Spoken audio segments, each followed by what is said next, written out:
Di tengah gempuran dari berbagai penjuru, Intel tentu aja nggak tinggal diam dan berusaha sekeras mungkin nyelamatin segmen Ultrabook papan atas dari caplokan brand buah, brand merah, dan brand naga emas. Maka terjadilah ZenBook S14 OLED Intel Core Ultra Processor Series 2 pertama yang masuk Indonesia.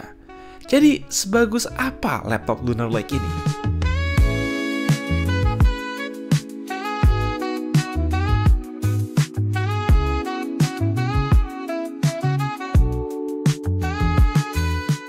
Beberapa waktu belakangan, selain bersaing lawan AMD, Intel sebagai produsen chip PC x86 dapat kompetisi juga dari Apple Silicon M Series, dan baru tahun ini disusul Qualcomm Snapdragon X berbasis ARM64.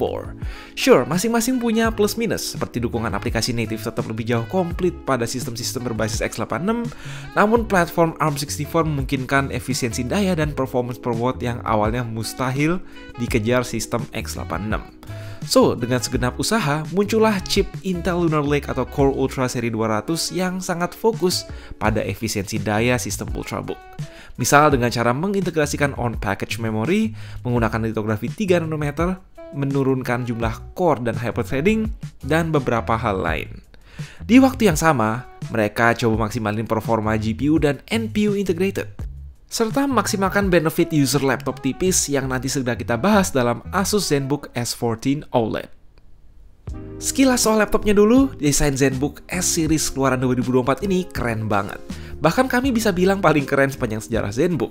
Semua sisinya terbuat dari unibody CNC metal yang premium berlabel mil STD 810H, khususnya pada punggung mereka melapisi dengan yang namanya Ceraluminium. Sebuah campuran metal yang feel-nya mirip keramik sehingga membuat laptop ini truly terasa mahal. Namanya juga Ultrabook Evo 14 inch ya, tentu ringan dan portable, apalagi mengingat ini laptop touchscreen dan berbaterai besar yang sangat solid. Sepanjang sisi di atas keyboard ada grill yang punya total 2715 lubang ventilasi yang mereka bilang sangat efektif buang panas dari vapor chamber dengan kebisingan minim. Di luar desain baru, fitur-fitur dan hardware khas ZenBook S ada semua. Mulai dari panel 3K OLED Nano Edge touchscreen yang super tajam dan super enak dipandang dengan refresh rate 120Hz.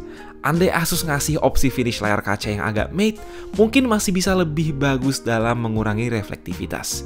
Dia juga nggak support stylus dan belum bisa ditidurin 180 derajat. Whatever, bicara laptop elite, laptop ini punya segalanya, termasuk webcam Full HD IR untuk login biometrik, quad speaker Harman Kardon downfiring berlabel Dolby Atmos, lalu port USB-A 3.2 Gen 2 di kanan. Lanjut kiri ada HDMI 2.1 full size, 2 USB-C Thunderbolt 4 yang tentu support charging, serta satu combo audio jack. Charger 65 wattnya mungil banget by the way. Gemes nggak sih? Oke, buat yang nonton video ini pastinya lebih penasaran apa sih yang bikin Intel Core Ultra 7 Processor Series 2 alias Lunar Lake ini ditunggu-tunggu dan bikin kita excited. Jawabannya agak rumit, tapi seperti yang tadi dibilang di awal, efisiensinya luar biasa dibarengi improvement grafis dan AI on board. Padahal nih ya, Core Ultra 7 258V ini bener-bener prosesor low power sejati dengan TDP cuma 17 watt dan power limit mentok 37 watt. Terus cara kemampuan multi-core dipangkas habis tinggal nyisain 8 core 8 thread tanpa hyper-threading, yakni 4 P-core Lion Cove serta 4 E-core Skymon. Semuanya dibuat di Foundry TSMC berbasis 3 nanometer, bareng IGP Intel Arc Graphics 140V, dan Intel AI Boost NPU baru yang diklaim up to 47 TOPS yang memenuhi syarat laptop Copilot Plus dari Microsoft. Nah, ternyata nggak sekedar jadi SoC karena Intel memutuskan untuk nambahin on-package memory 16 atau 32GB di samping prosesor. Beda ya sama onboard yang sekedar nempel di Mobo, ini beneran dalam package prosesornya dan nggak bisa diutak-atik vendor. RAM on-chip gini udah pasti berkualitas tinggi, kenceng, latensi minim, dan lebih hemat daya up to 40% karena data nggak perlu bolak-balik jauh antara prosesor dan memori. Tapi tenang, saat ini SSD PCIe Gen 4 belum onboard apalagi on-chip. Aman, bisa di-upgrade. So, kali ini Intel sepertinya paham betul apa yang sejatinya dibutuhin pengguna rata-rata Ultrabook Evo. Mereka nggak butuh performa CPU multi-threaded tinggi-tinggi karena toh nggak akan jalanin game berat sambil streaming atau gimana. Tapi bikin chip yang efisien dan fokus pada performa single-threaded dengan power limit di kisaran 37 watt doang. So far, ini nggak jauh lebih kenceng dari rata-rata Intel Core Gen 12 atau 13 seri U di benchmark CPU, tapi kami sadar memang performa multithreaded nggak sepenting itu saat jalin aplikasi yang biasa gue pakai sehari-hari, karena toh kebanyakan aplikasi edit video dan kreatif lainnya lancar asal GPU kenceng dan memori lapang. Ayo, adu Premiere Pro berkat GPU Intel Arc baru actually bisa lebih cepat dari Ryzen AI 9 terbaru pada VivoBook bahkan Zephyrus G16. Keren kan? Yang penting satset di dunia nyata. Nah, yang menarik dari sudut pandang NR kali ini makanya jadi soal IGP Xe2 Battlemage 8 core bernama Arc Graphics 140V untuk SKU Core Ultra 7 dan 9 terbaru yang lebih powerful sekaligus efisien. Di samping versi 7 core-nya yang bernama Arc Graphics 130V. Di benchmark 3D Mark ya tampaknya sanggup mengungguli semua IGP biru dan merah, termasuk Radeon 890M terbaru.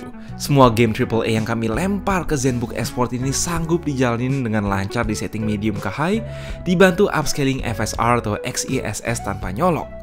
Oke banget lah, ingat ya, nyolok atau enggak di sini nggak ngaruh ke performa. Meski situasi driver gaming Intel udah jauh lebih bagus dari 1 tahun yang lalu, ya memang belum semua game tapi secara praktis jalan lebih kenceng dari IGP Radeon 800 series. On paper, asal Intel bisa terus optimisasi driver, secara raw power ini adalah GPU onboard yang sangat menjanjikan. Selain masterpiece dari Intel, Asus juga mencoba memberikan cooling terbaik tanpa mengorbankan estetika desain maupun kebisingan. Tanpa ventilasi besar ke belakang engsel, opsinya ya cuma buang ke bawah engsel atau disipasi panas ke atas grill. Dibantu ultra slim vapor chamber, bi-layer graphite sheet, dan tentu dual fan yang gak kalah slim.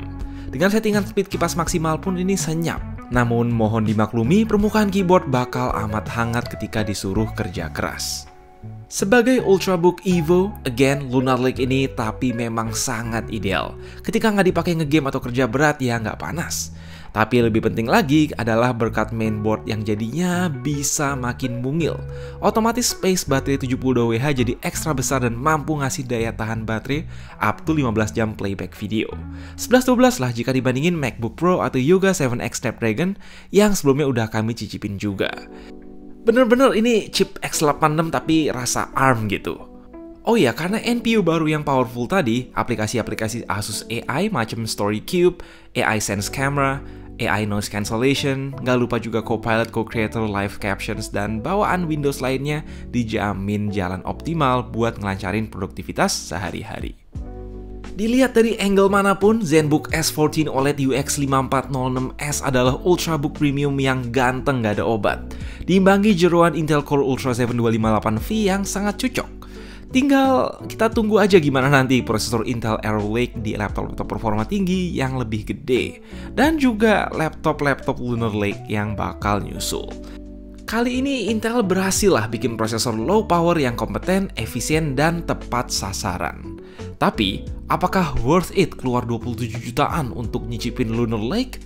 Dengan harga yang sama, kalian saat ini bisa dapat ZenBook Duo Meteor Lake yang punya 2 layar. Fitur lebih keren dan lebih lengkap, meski ya nggak setipis dan sekompak ZenBook S14. Kalau sekedar mau upgrade ke Lunar Lake, saran kami sih mending tunggu makin banyak opsi yang lebih terjangkau aja.